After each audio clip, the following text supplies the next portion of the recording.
Hello, আমরা আজকে এসেছি এখন শিপ ফ্যাক্টরিতে। এখানে জাহাজ সম্বন্ধে আমাদের কিছু বলা হবে। এখানকার জাহাজ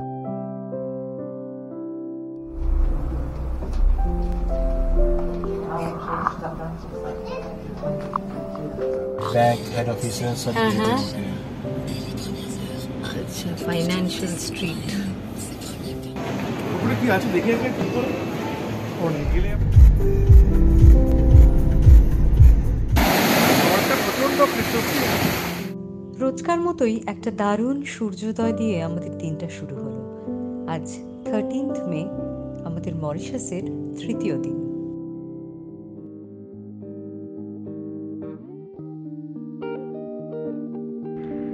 গুছিয়ে ব্রেকফাস্ট সেরে আজও আমাদের বেরোনো ঠিক সকাল 9:10-এ। চটপট রেডি হয়ে আমাদের গন্তব্য north West part of Mauritius island. আজকে আমাদের জন্য বাস আসেনি, ড্রাইভার এসেছে আমাদের 4 জনের জন্য একটা বড় গাড়ি নিয়ে। প্রথমেই আমরা যাব ফ্লোরিয়াল। নানা রকম জিনিস শপিংয়ের জন্য এই ফ্লোরিয়াল সিটি মরিশাসের একটি অন্যতম জনপ্রিয় আকর্ষণ। দুদিকে আখের ক্ষেত, যেন বিরাট এক সবুজ গালিচা বিছানো, যত দূর চোখ যায়। আর সেই কার্পেট চিরেই যেন চলেছে এই রাস্তা। কি অপূর্ব সুন্দর এই রাস্তাটা দেখুন। ফ্লোরিয়ালে আমরা প্রথমেই যাব লে পোর্ট বলে একটা শিপ ফ্যাক্টরিতে। এখানে মিনিয়েচার জাহাজ তৈরি করা হয়, যা শিল্পীরা নিজেদের হাতে তৈরি করে। সাথেই রয়েছে একটা দোকান, এখানে সব হাতে তৈরি জিনিস বিক্রিও হয়। দোকানের ভিতরে ফটোগ্রাফি বা ভিডিওগ্রাফির পারমিশন নেই, তাই আপনাদের দেখাতে পারবো না। হ্যালো, আমরা আজকে এসেছি এখন শিপ ফ্যাক্টরিতে। এখানে জাহাজ সম্বন্ধে আমাদের কিছু বলা হবে। এখানকার জাহাজ গাইড আছে, বলবে। বেসিক্যালি এখানে হিস্ট্রিটা হচ্ছে যে ইন্ডিয়ান যারা এসেছিল ব্রিটিশ শাসনকালে, তারা যে শিপে করে এখানে এসেছিল, তো শিপকে এখানে খুব সিক্রেট, খুব পবিত্র মনে করা হয়। প্রত্যেকটা ঘরে এখানে শিপ আছে, সেটাকে ওরা পুজো করে রীতিমতন। তো শিপ এখানে টিক উড দিয়ে বানানো হয়। কিভাবে বানানো হয়, কি মডেল, সব গাইড আমাদেরকে ঘুরিয়ে দেখাবে। Let's go. Also here because in the shop pictures on the Tara. Okay, so to make the sheet model, this is the first thing we have to do. We make the skeleton first, and this is with plywood. So inside it like this, and then when we destroy, we take out all the nails, and then we polish, and you can see the sheet of fabric. It's very smooth and it's light also. You can hold.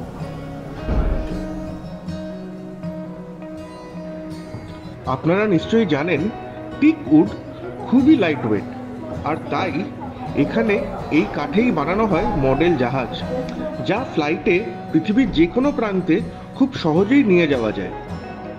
খুব হালকা, আর ওনারা খুব সুন্দরভাবে প্যাকও করে দেন।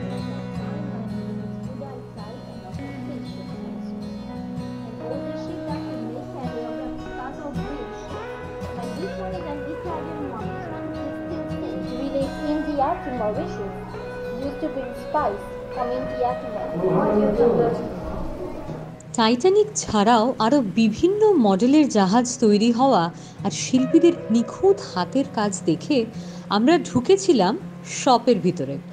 এখানে 1800 থেকে শুরু করে 30-40 হাজার, এমনকি তারও বেশি দামের জাহাজ বিক্রি হচ্ছিল। আরও ছিল হরেক রকমের জিনিস, এমনকি জুয়েলারি। মরিশাসের র ডায়মন্ড ইম্পোর্ট হয়, আর তারপরে তার কাটিং পলিশিং হয়ে সেই স্টোন বা বিভিন্ন জুয়েলারি ফর্মে বিক্রি হয়। মা একটা জাহাজ কিনলে আমরা চললাম নেক্সট ডেস্টিনেশন ডায়মন্ড শপ অ্যাডামাসে, যেটা ফ্লোরিয়ালের একটা বিখ্যাত ডায়মন্ড বাজার। এর ভিতরেও ফটোগ্রাফি নিষিদ্ধ, তবে ভিতরে গিয়ে কি দেখলাম তা অবশ্যই আপনাদের তো আমরা বেরোলাম অ্যাডামাস মরিশাসের ডায়মন্ড দেখে। একটা ডায়মন্ড আমার খুব পছন্দ হয়েছিল, মাত্র 51 লাখ টাকা দাম। 51 লাখ টাকা একটা ডায়মন্ড আমাদেরকে, আপনারা একটু বলুন।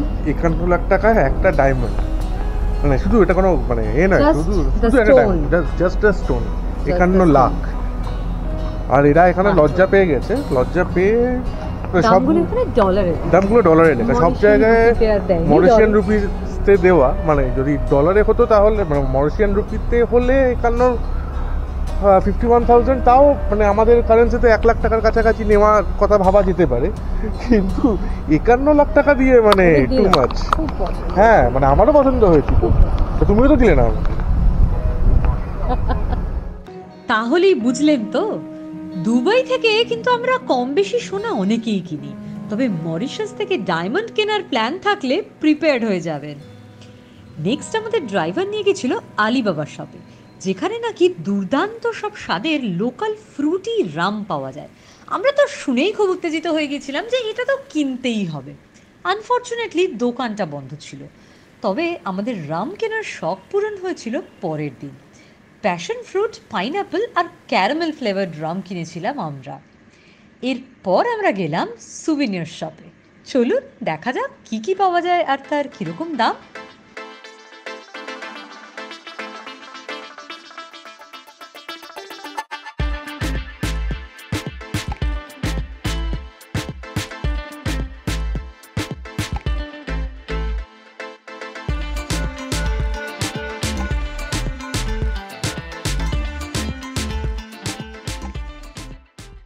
হরেক রকম পসরা সাজানো দোকানে, ফ্রিজ ম্যাগনেট থেকে ছোটোখাটো শো পিসেস, বেড়াতে যাওয়ার স্মৃতি হিসেবে রেখে দেওয়ার মতন জিনিস, কিংবা আপনার প্রিয় মানুষকে গিফট করার মতন আইটেমস।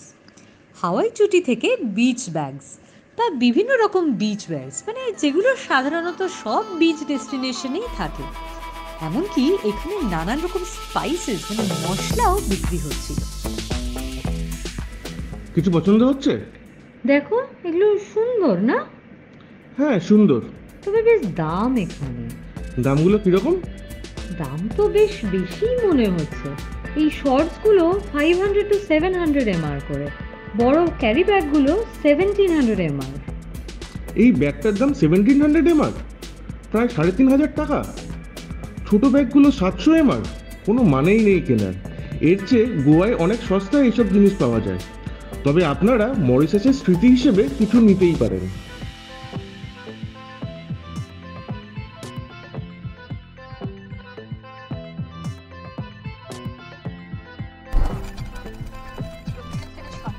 মোটামুটি আজকের অ্যারাউন্ড 11:30 বাজে এখানে। আর নেক্সট এবার আমরা যাচ্ছি পোর্ট লুইস, এটা মরিশাসের ক্যাপিটাল টাউন। সেখানে আশেপাশেও কিছু শপিং মল আছে, ফোর্ট আছে, এগুলো সব করে দেখবো। আর 30 মিনিটস লাগবে এখান থেকে। Next destination Port Luis.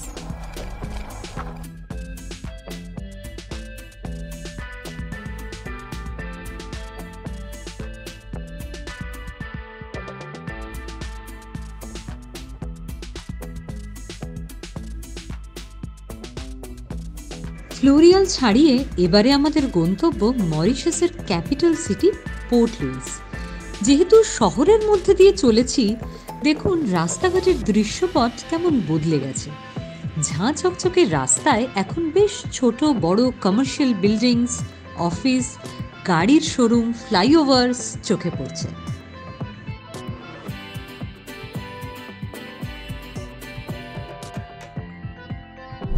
जो बिल्डिंग है ना, ये राउंड वाला, ये यहाँ का एक बैंक है, MCB, मॉरिशस कमर्शियल बैंक। ये राउंड वाला वर्ल्ड में सिर्फ 2 जगह है, पहला चाइना में, दूसरा यहाँ पे। MCB Mauritius commercial bank. Mauritius commercial bank.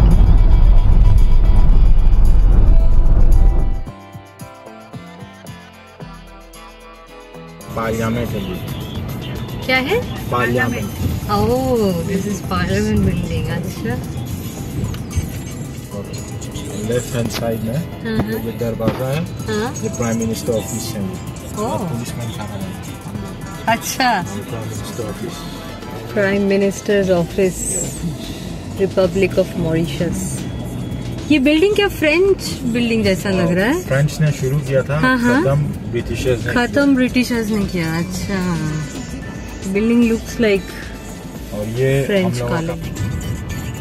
और ये रोड जहाँ पे खत्म हो रहा है, then ocean starts and the port.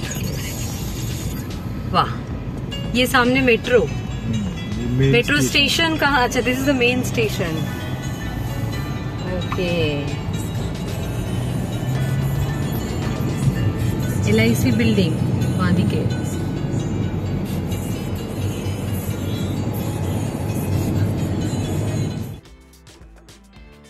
Port লুইসে আমরা প্রথমেই যাব সিটাডেল দুর্গ, যা ফোর্ট অ্যাডিলাইড নামেও খ্যাত।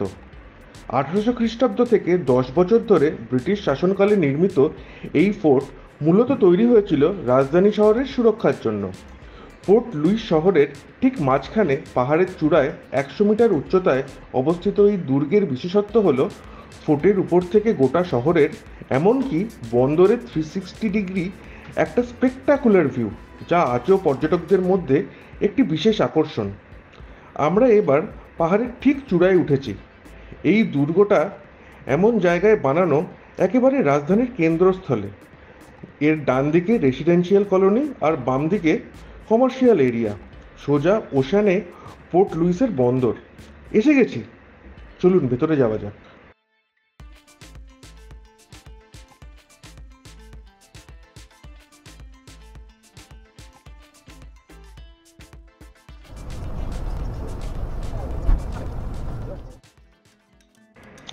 আমরা এখন মরিশাসের সিটাডেল ফোর্টে ঢুকছি। বাহ, বেশ সুন্দর তো। এটা ব্রিটিশদের বানানো দুর্গ। ফোর্ট মানে এটা দেখে তো আমার অনেকটা আন্দামানের সেলুলার জেলের কথা মনে পড়ছে। হ্যাঁ, কারণ দেখ, এগুলো দেখে আমার জেলের কুঠরি মনে হচ্ছে। হতে পারে। এখানে প্রচুর কামান আছে, দেখো। শহরের অনেক জায়গাতেই চোখে পড়লো, তাই না? ছড়ানো ছিটানো অনেক কামান আছে এখানে। হ্যাঁ, অনেক। এমনকি আমাদের হোটেলেও আমি দু একটা দেখেছি।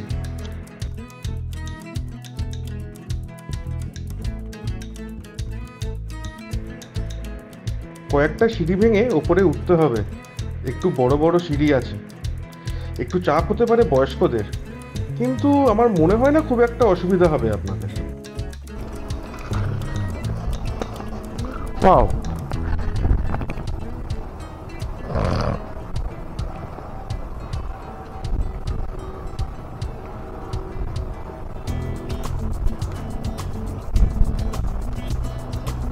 এটা পুরো পোর্ট লুইস সিটি, যেটা মরিশাসের মেন সিটি, তার ভিউ। এই দিকটা হচ্ছে পুরো রেসিডেন্সিয়াল এরিয়া, ওই দিকটা প্রবাবলি কমার্শিয়াল এরিয়া।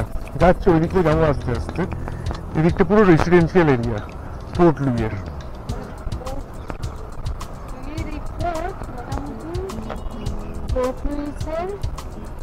শহরটার মাঝখানে, হ্যাঁ, ডান দিকে রেসিডেন্সিয়াল এরিয়া, বাঁ দিকে কমার্শিয়াল, আর আমাদের সোজা সামনে হচ্ছে সমুদ্র। অদ্ভুত জায়গা। দারুণ জায়গা।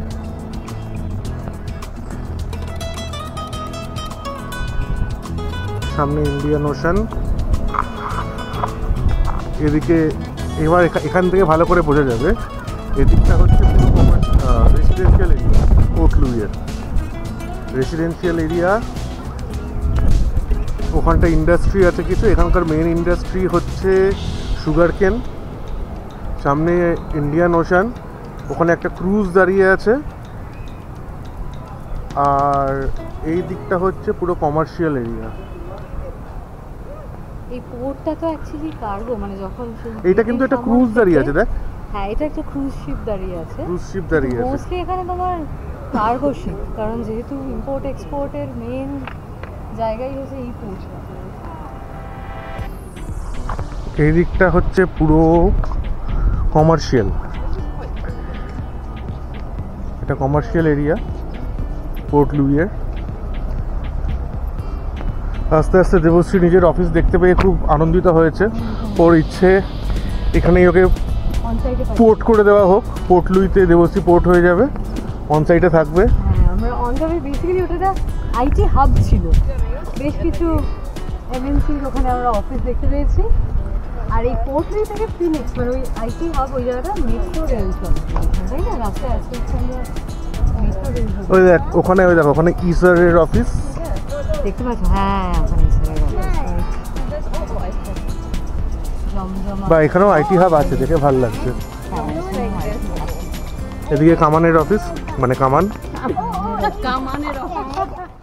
দারুণ সুন্দরী প্রাচীন দুর্গ দেখে বেরিয়ে এইবারে আমরা যাচ্ছি বিখ্যাত শপিং মল কাউডন ওয়াটারফ্রন্টের দ্য আমব্রেলা মার্কেটে।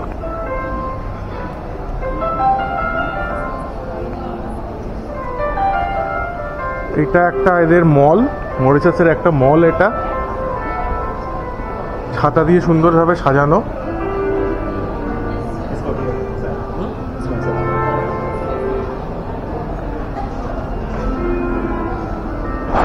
ওয়াও, সামনে মাইক্রোসফটের অফিস।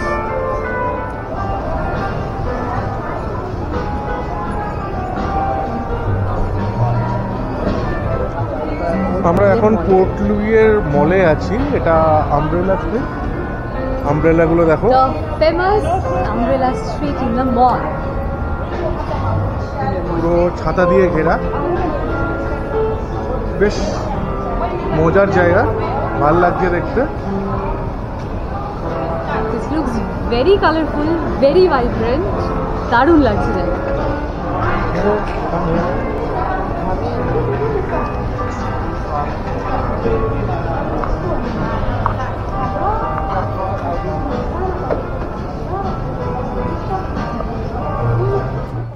মলের ভিতরে প্রচুর দোকানপাট আছে, আর এখানে ইন্ডিয়ান রেস্টুরেন্টে আপনারা চাইলে লাঞ্চও সেরে নিতে পারেন। প্রচুর ইন্ডিয়ান রেস্টুরেন্ট রয়েছে এখানে। নমস্তে রেস্টুরেন্টে পেয়ে যাবেন ভেজ ননভেজ সব অপশনস। এছাড়াও টিক্কা মশালাতে রাইস, রুটি, বিরিয়ানি বা দ্য ধোসা ফ্যাক্টরিতে সাউথ ইন্ডিয়ান বা ফিঙ্গার ফুডস যা চাইবেন সবই পেয়ে যাবেন। কাউডন ওয়াটারফ্রন্টের ধারে বসে এরপর ফিকেন ফ্ল্যাগ বিচে যাওয়ার প্ল্যানটা করতে লাগলাম। ফার্স্ট এপিসোডেই আপনাদের বলেছি যে এই প্যাকেজ প্ল্যানের বাইরেও আমাদের কিছু বিচ দেখার ইচ্ছা আছে। এখানে একটা মিউজিয়ামও আছে, যদি আপনাদের ইন্টারেস্ট থাকে অবশ্যই ঘুরে দেখবেন। আমরা আর গেলাম না, আর এই ড্রাইভারকে আমরা এখানেই ছেড়ে দিলাম, আর একটা লোকাল ক্যাব নিয়ে বিচে চলে যাব ঠিক করলাম। মলের বাইরেই পেয়ে গেলাম আরও এক ইন্দো মরিশিয়ান ড্রাইভার সেলিম ভাইকে। দরদাম করে ঠিক হলো যে এখান থেকে 1 আওয়ার দূরে ফিকেন ফ্ল্যাগ বিচে নিয়ে যাবে, তারপর ওখানেই ওয়েট করবে সানসেট হওয়া পর্যন্ত। ফাইনালি ওয়েস্ট কোস্ট থেকে ইস্ট কোস্টে আমাদের হোটেলে ড্রপ করে দেবে। এর জন্য নেবে 4000 মরিশিয়ান রুপিস ক্যাশে, মানে প্রায় 8000 টাকা। সেই কথা মতোই আমরা বেরোলাম, আর পথে ওদের কিছু বিয়ার কিনবে বলে আমরা ওখানকার সুপার মার্কেট উইনার্সে একটু থামলাম। আচ্ছা, এই ড্রাইভার আমাদেরকে বললো যে on the way to the Flic en Flac beach একটা নেচার পার্ক আছে, যদি আমরা সেখানে যেতে আগ্রহী হই। তো আমরা দেখলাম যে হ্যাঁ, সময় তো এখন আছেই এনিওয়ে, সো আমরা যেতেই পারি। সেই মতন এই ক্যাসেলা নেচার পার্কে আমাদেরকে নিয়ে এলো। তো আমরা ঢুকতে গিয়ে যেটা দেখলাম যে এটা একটা ফুল ডে অ্যাক্টিভিটিস, মানে পুরো 6 to 7 hours long activities plan রয়েছে ভেতরে। মানে বাস রয়েছে, শাটল রয়েছে, বিভিন্ন রাইডস, অ্যাক্টিভিটিস সব মিলিয়ে মোটামুটি এটা 6-7 ঘন্টার প্যাকেজ, এবং 1300 মরিশিয়ান রুপিয়া এটার এন্ট্রি টিকিট। এবং এই অ্যাক্টিভিটিগুলো ছাড়া শুধু এন্ট্রি ফিজ নিয়ে কিছু they don't have any option. ফলত ওনারা ইনফরমেশন কিয়স্কে যিনি বসে আছেন উনি বলে দিলেন আমাদেরকে যে না, এখন আপনারা ঢোকার এখন অলমোস্ট 4টে বাজছে, 3-4টে বাজে, আপনারা এখন ঢুকে কী করবেন? আপনারা একই টাকা দিয়ে ঢুকবেন, কিছুই এনজয় করতে পারবেন না, তো কোনো মানেই নেই। অতএব আমরা এখন আবার ফিরে যাচ্ছি। তাহলে ড্রাইভারকে ডেকে নিয়ে আমরা গাড়িতে উঠে যাই, আমরা সোজা বিচেই চলে যাব। এখন অনেকটাই রোদ আছে আকাশে, আমরা তো মেইনলি স্পিন করবো, একটু রেস্টুরেন্টে বসবো, ভালো করে একটু সানসেটটা এনজয় করবো, that is the idea. However আমরা ভেবেছিলাম মাঝখানে যদি ঘন্টাখানেক সময়, ঘন্টা 1-1.5 কাটানো যায় এই নেচার পার্কে। জায়গাটা খুবই সুন্দর, মানে বাইরে থেকে যেটুকু দেখতে পাচ্ছি খুব সুন্দর, ছিমছাম সাজানো গোছানো। আরেকটা কথা, এখানে কিন্তু কোনো ওয়াশরুমের কোথাও কোনো প্রবলেম নেই। মানে বালিতে গিয়ে আমরা দেখেছি মোটামুটি 5000 ইন্দোনেশিয়ান রুপিয়া দিয়ে আমাদেরকে এক একজনকে ওয়াশরুম ইউজ করতে হয়েছে। এখানে প্রত্যেকটা জায়গায়, মানে সেটা দোকান হোক, মল হোক, ইভেন এই যে নেচার পার্কে আমরা এলাম, ঢুকতে পারলাম না, ইভেন এখানেও কিন্তু ভীষণ সুন্দর পরিষ্কার পরিচ্ছন্ন ওয়াশরুম, সব জায়গাতেই আমাদের কোনো প্রবলেম হচ্ছে না, কোথাও না। টাইম টু টাইম যেখানে যাচ্ছি, সেটা দোকান হোক কি কিছু হোক, আমরা কিন্তু সব কিছু পেয়ে যাচ্ছি। তো যাই হোক, এই যে আমার পিছনে যে পাহাড়টা দেখতে পাচ্ছ, এন্ট্রি, এই পুরো ব্যাপারটা, জায়গাটা নিয়ে বিরাট নেচার পার্কের এরিয়াটা। চলো তাহলে সোজা ফ্লিক এন্ড ফ্ল্যাগ।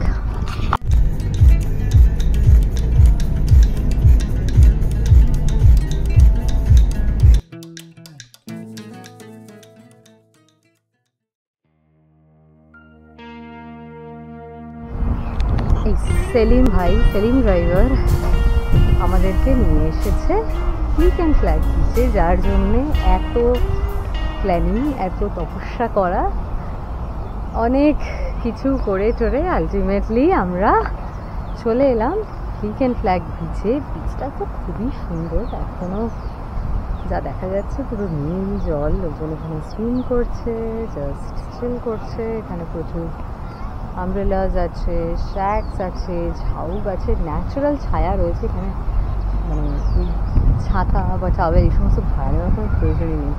বাবা মা ওখানে বসে আছে, আমরাও ঝটফট একটু কুইকলি চেঞ্জ করে নেব কোথায় পাই। আর এখন খুব কফি খাওয়ার ইচ্ছা হয়েছে, তাই অভিক গেছে কফির দোকান খুঁজতে। একটা জিনিস যেটা দেখছি, এখানে কিন্তু বেশ বিচ সাইডে বেশ ভালো ভালো শ্যাক পাওয়া যাচ্ছে। ওইদিকে গ্লোরিয়া ফাস্ট ফুড, চিকেন কাবাব, দেন জুস, বড় বড় ডাব। আহা, ওদিক তো ডাব খাবে বলছে। মায়ের জন্য কফিটা নেওয়া হয়ে যাক, তাহলে আমরা ডাব খেতে পারবো। এদিকে একটা ফুড ট্রাক আছে, KG fast food. And then এই হলো আমাদের বিচ। এখানে এখন আমরা মোটামুটি সানসেট দেখা পর্যন্ত মোটামুটি 5:30 পৌনে 6টার মধ্যেই সানসেট হবে। ততক্ষণ আমরা জাস্ট এখানে চিল করব বসে বসে। চলো দেখি মায়ের জন্য কফি কোথায় পাওয়া যায়।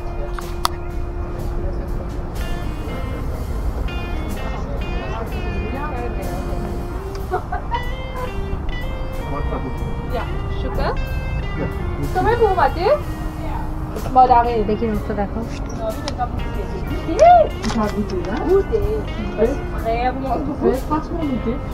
এখানে 100 bucks কফি, ক্যাপুচিনো।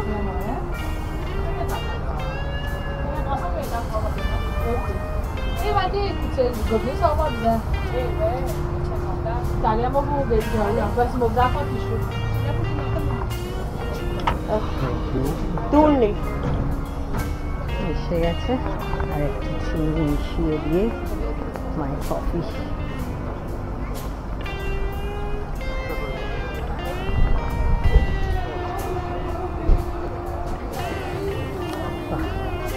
অভিক নিয়ে এসে গেছে ডাবের দোকানে। কত করে ওই ডাবগুলো? এগুলো 150-200 অনেক টাকারই আছে। 200 টাকা মানে এদের টাকা, কিন্তু আমাদের টাকা না। এইটা, এই যে এরকম সাইজটা, এটা বোধহয় 200, বড়টা 200, আর এই মিডিয়ামটা 150 এরকম। এগুলো 150 করে প্রবাবলি। এই অরেঞ্জ ডাবগুলো কি 150 করে? মনে হয়। আচ্ছা, এক্সকিউজ মি, দেখো এখানে আনানাস জুস রয়েছে। আর কি কি রয়েছে?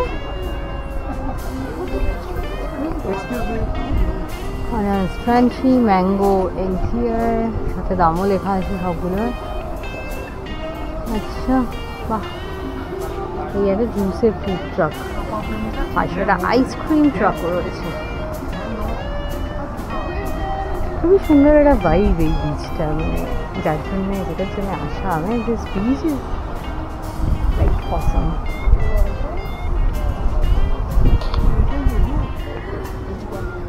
ডাব কাটা হচ্ছে, ডাব কাটতে গিয়ে মোটামুটি আমরা স্নান করি। ওয়ান মোর স্ট্র, 200 করে এই ডাবটা। বাহ বাহ বাহ বাহ, কেমন খেতে? অসাধারণ, দারুণ। চলো আমরা বসে বসে ভালো করে এনজয় করি। বাহ বাহ, দারুণ খেতে ডাবটা, একদম মিষ্টি জল।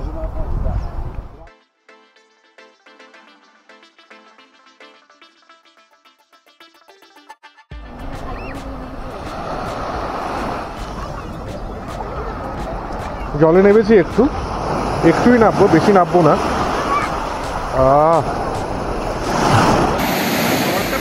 প্রচন্ড বিচের ধারে এসে অভিক পুরো নিজের মূর্তিতে একেবারে এসে গেছে, মানে মোটামুটি এক হাতে ক্যামেরা আর এক হাতে বিয়ারের বটল নিয়ে সুন্দর